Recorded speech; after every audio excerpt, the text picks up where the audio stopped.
So you want to become a better Age of Empires Online PvP player? Welcome! You've come to the right place. I've been playing this game on and off for years now, and I've racked up, let me check. Holy Jesus, more than 900 hours. I wouldn't say I'm the best player by any means, but I can definitely hold my own. So in this video, I will be explaining some of the most basic and fundamental gameplay tips that you'll need to master in order to take your PvP game to the next level.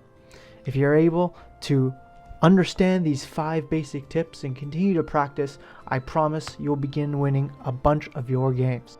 There will be an even more detailed top 10 guide for intermediate players coming out soon, so make sure to be subscribed for that. Let's jump in with number 1, villagers. 80% of the time you lose the game because you don't make enough villagers. It's just simple as that.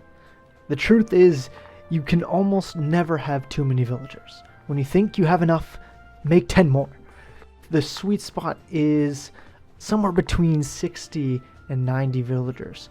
That'll give you a good mix, a good balance between having a large enough army and a strong enough economy. Too few villagers and it'll take you forever to reach maximum population. Too many villagers and you won't have a large enough army to destroy your opponent's base or even their army. There's a reason why villager count is always brought up when commentators are casting PvP games. It directly relates to how quickly you can create an army, research upgrades, go to the next stage and recover from a fight. If you remember any of the tips today, remember to make more villagers. Number 2, gathering rates. In the last tip we talked about how important villagers are. Now let's talk about villager efficiency. Okay, time to get to class. You can see the gathering rate for your villagers after selecting them and hovering over their icon. Gathering rates show you how many of a specific resource type can be gathered in a single second. As an example, if your gathering rate is 1, that means your villager can gather 10 of that resource in 10 seconds.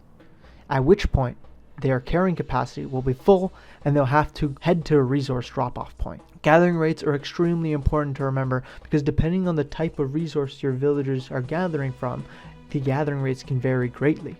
Ever wonder why at the beginning of a game all of the good players try to go for hunts? Why do that when you have lots of berries at your base? The answer is gathering rates. Berries gather at a much slower rate than huntables, like deers and boars and elephants, which gather at a much higher rate.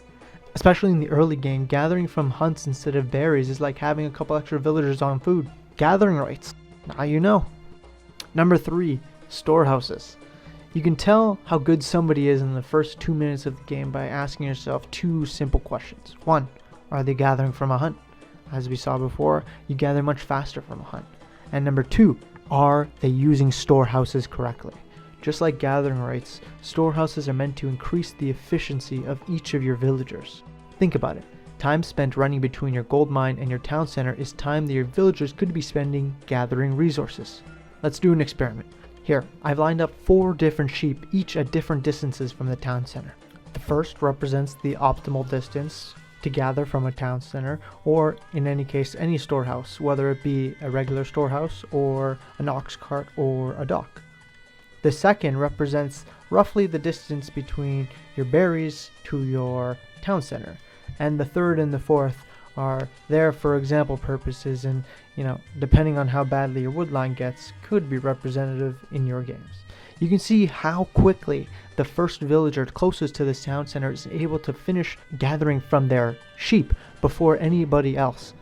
That time is multiplied by the number of villagers that are gathering from a specific point. The closer that storehouse is to your gathering point, the more efficient your villagers are in gathering that resource. One thing to remember about storehouses is you need to ensure there is an adequate space between your storehouse and the resource you're gathering from. For berries and wood, this doesn't matter as much, but for stone and gold, there should be about a villager's length between the mine and the storehouse to allow your villagers to fit nicely in between without having to move. Number 4, unit composition. You probably know this already, but it bears repeating.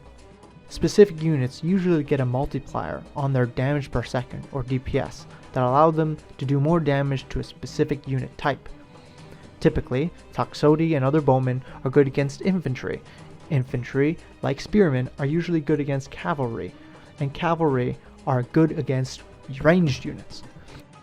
This dynamic makes up the standard rock, paper, scissors gameplay of Age of Empires Online. Of course, there are exceptions. Lancers, which are cavalry, are actually really good against infantry, and mounted archers, a ranged unit, are excellent against cavalry. The exceptions list, of course, goes on and on. All that to say that the army you choose to build should reflect the army your opponent is building as well, not just the strengths of your individual civ. If they have a lot of ranged units, make sure to add some cavalry to counter. If you have lots of cav, be sure not to attack the enemy spearmen head on, or try to mix in some archers. And remember, don't be afraid to change up your unit composition mid-game if your opponent is favoring a specific unit. It could be the decision that wins you the game. Number 5. Actually attack. More often than not in quests, you begin your attack when everything is settled. Your market line is set up, thousands of resources are in the bank, all your army upgrades are researched, and you've amassed a full 200 pop Age 4 army. The issue with playing this way in PvP is that your opponent will not give you the luxury of uninterrupted time for you to build up. The only way to win the game is for you to attack your opponent and put pressure on. If you are sitting in your base with a large army, you are simply waiting to lose. An army works the opposite to villagers. When you think you need 10 more units before you should push now. Don't forget, each attack doesn't need to be the finishing blow. You can attack your opponent just to throw them off balance and then retreat. Go in for the kill when you know you have the resources and the army to back up the fight. Until then, keep harassing your opponent. You weaken them and you learn more information each time you do that. That'll help you in the final push.